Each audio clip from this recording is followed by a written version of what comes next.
Ok. Nous avons un workflow. Alors ici, ce workflow va nous permettre d'estimer un bassin versant à l'aide de logiciels gratuits, libre aussi, et de calculer le débit d'écoulement à un exutoire. Et l'objectif, c'est quoi? C'est de calculer, par exemple, un débit de dimensionnement d'un ouvrage de franchissement d'un pont. Et nous avons déjà préalablement fait cela.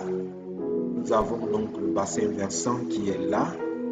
Nous avons le lotissement que nous avons donc téléchargé et qui nous permet donc de déterminer un peu la zone où l'eau passe. Et nous avons déterminé le bassin versant.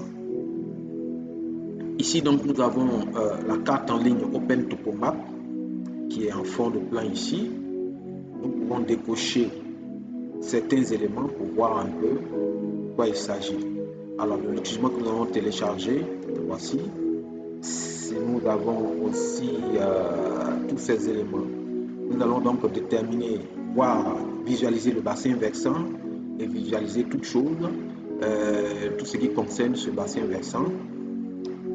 Et aussi, nous allons donc extraire des paramètres et qui vont nous permettre, n'est-ce pas, de pouvoir aller sur un autre logiciel qui est ECMS, qui va nous permettre donc de faire le calcul de débit. On peut le faire ici sur QGIS avec ces extensions, mais c'est un workflow, c'est de vous permettre donc de vous familiariser à ces logiciels libres gratuits qui font un travail assez intéressant, assez professionnel. C'est une formation très intéressante à laquelle nous vous invitons. Alors donc, ici déjà nous avons fait les premiers traitements et là nous pouvons déjà avoir voilà la vue donc satellitaire qui peut être affichée sur QGIS. Ici nous avons un petit barrage et là nous avons les limites du bassin versant que nous avons déterminé à partir donc d'une couche, n'est-ce pas, d'une dalle. Alors je ne sais pas si j'ai encore la dalle ici, mais elle est quittée, nous l'avons enlevée. Et donc dans le bassin versant que nous avons extrait ici, voilà, nous l'avons extrait à partir de ces couches de raster qui sont là, voyez-vous, voilà. Voilà, ici, ça c'est la couche originelle, voilà, à partir de laquelle nous avons extrait le bassin versant. Ici, c'est une couche raster SRTM, une couche qui a l'information altimétrique et planimétrique, et donc qui permet de traiter, de faire les traitements hydrauliques. Alors, c'est de cette couche-là que nous avons extrait. Voilà, nous avons extrait donc ce bassin versant. Voilà, ce bassin versant que nous avons préalablement donc traité aussi. Vous voyez que le barrage est ici. Il est visible ici. Ok, voilà, le barrage est visible ici. Et donc avec ce traitement, on va donc enlever ça. Voilà. Non, pas celui-là. Celui-là dessus. Pas celui-là. C'est plutôt pas celui-là. Nous avons. Alors, on va enlever la pente d'abord. Voilà. C'est le traitement qui est là. Nous avons donc extrait aussi les canaux d'irrigation, enfin, les cours d'eau, le réseau hydraulique. Voyez-vous? Et donc le bassin versant, le réseau hydraulique. Ici, nous avons extrait aussi les pentes. Voilà la carte des pentes ici. Le raster qui nous a permis d'avoir les pentes du bassin versant. Voilà. Et si vous regardez bien aussi ce bassin versant, ok, on va enlever les pentes de ce bassin versant. On a les niveaux maximum, le niveau minimum. Vous voyez? Voilà, le plus haut, le niveau, le plus bas. L'altitude la plus basse, l'altitude la plus haute. Ici. Voilà donc le traitement que nous avons fait. Nous avons aussi donc extrait les informations dont nous avons besoin. Alors nous allons dans la table d'attribution, attributaire. Voilà les éléments que nous avons extraits. par exemple, le périmètre du bassin versant en kilomètres carrés, en kilomètres, le l'air en kilomètres carrés, le coefficient qui ne nous intéresse pas ici, le Z max, le Z min, la pente moyenne, bien sûr, la longueur de la plus longue du plus long cheminement hydraulique, la longueur donc du réseau hydrographique, et puis le curve number que nous avons calculé. On peut revenir dessus après. Et donc ces éléments, nous allons les prendre afin de pouvoir extraire des paramètres qui nous permettent donc de calculer le débit. Ces paramètres-là donc seront extraits à partir de ce tableau. Et nous avons une extension qui nous permet de le faire. Voici cette extension qui est là. On l'appelle TC, qui nous permet de tirer entre autres le temps de concentration et tous les autres temps de lag time, qui sont des paramètres qui nous permettent de calculer donc le débit d'écoulement. Alors l'idée c'est quoi? C'est de calculer le débit qui vient ici, qui est drainé donc par toute l'eau qui tombe ici, elle vient à l'exutoire ici. Nous avons montré préalablement que c'était donc une zone, un point bas, une zone de voie où il fallait donc créer un pont. Et donc c'est ce débit-là que nous allons calculer afin de pouvoir donc dimensionner le dallo ou le pont. Voilà. Alors ici, donc nous allons avoir les paramètres hydrologiques que nous allons calculer ici avec cette extension-là. Alors pour ce faire, nous allons venir là, paramètres, et nous allons introduire donc, voilà, c'est ce bassin versant-là, c'est la table attributeur de ce bassin versant que nous avons ouvert tout à l'heure, et nous allons donc introduire les différents éléments de ce bassin versant. Ici, nous avons montré tout à l'heure, allez, alors qu'est-ce qu'il faut? On a l'info, donc la longueur du plus long cours d'eau, c'est ce qui est là, la surface du bassin versant, la voici, le pourcentage de pente moyenne, voici, maximum height, c'est-à-dire l'altitude maximale, l'altitude minimale, le curve number que nous avons calculé préalablement aussi, et puis, alors, donc, ça ne nous intéresse pas, mais on peut l'obtenir. Alors, donc, nous avons les différents éléments ici, par exemple, qui nous permettent de calculer le temps de concentration. Nous avons tout ça, c'est coché en fonction des formules. Nous avons par exemple Kirchhoff, Williams, Hazen, Williams, voilà, ainsi de suite. Ici aussi, dans le lag time, qui ici, c'est la fonction Putman parce qu'elle est liée à fonction de perméabilité. Alors, nous allons donc lancer l'algorithme.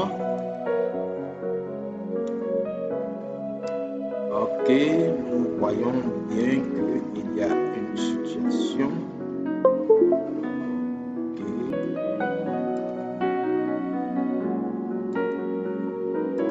Ok, alors ce que nous allons faire ici, nous allons donc enregistrer ici. Donc output file, c'est-à-dire le fichier dans lequel nous enregistrons. Nous le nommons donc dans le BTC.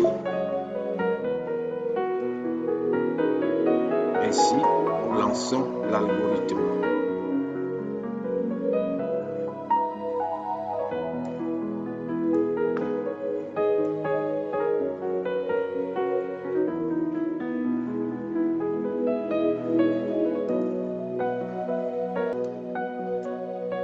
Ok, donc nous allons aller chercher donc le fichier que nous avons calculé, qui a été enregistré, voilà, dans Mani.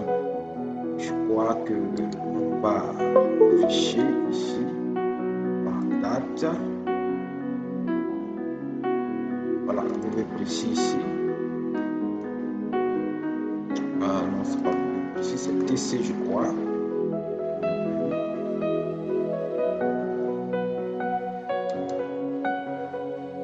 Afficher date.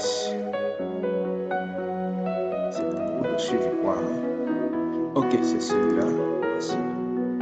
Ajouter. Voilà. Voilà. Nous allons voir la table attribut ici. Voilà, tous les paramètres ont été donc calculés, calculés, tous les paramètres.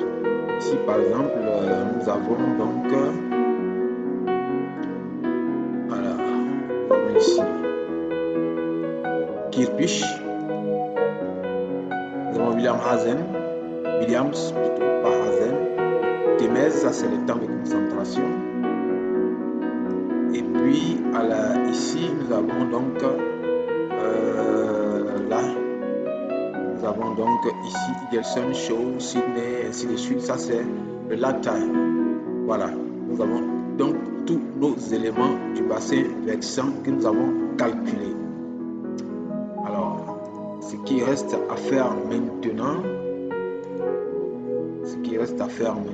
c'est de pouvoir donc, voilà, nous allons faire les calculs. Nous allons visualiser encore le bassin versant. Nous allons aller là, la carte, avec une partie lotissement qui est là. Voilà. Et donc, bassin versant ici. Et nous avons donc extrait toutes ces données. Nous allons donc voir aussi sur le logiciel Google Earth comment ces mêmes fichiers ont été transférés. Alors, nous allons sur Google Earth voir ces fichiers. Alors, voilà le bassin versant que nous avons calculé tout à l'heure. Ici sur Google Earth, on peut voir en 3 dimensions. Voilà notre plan de lotissement. Voilà notre bassin versant qui est là. Voilà on peut voir un peu le bassin versant. Voilà le bassin versant qui est là. Et on voit un peu le relief. On voit bien que ici c'est un point bas. Et voilà, on voit le relief ici. Donc ici, on peut avoir certaines informations. Vous voyez, voilà le point bas ici. On va calculer donc l'ouvrage ici. Et allez, ici, ce bassin versant, qu'est-ce qu'on pourra faire? On peut par exemple avoir ici, on peut essayer de déterminer par exemple le profil au niveau de cette zone. Essayons de le calculer. On voit ce profil-là. Alors, nous allons créer donc ici un trait, cliquons droit et voilà directement afficher le profil. Voilà le profil ici. Bien. Voyons bien donc que voilà, c'est ça. Et le point bas est effectivement ici. Là, le point bas qui est là. Toutes ces zones. Alors, merci bien. Nous allons continuer tout à l'heure.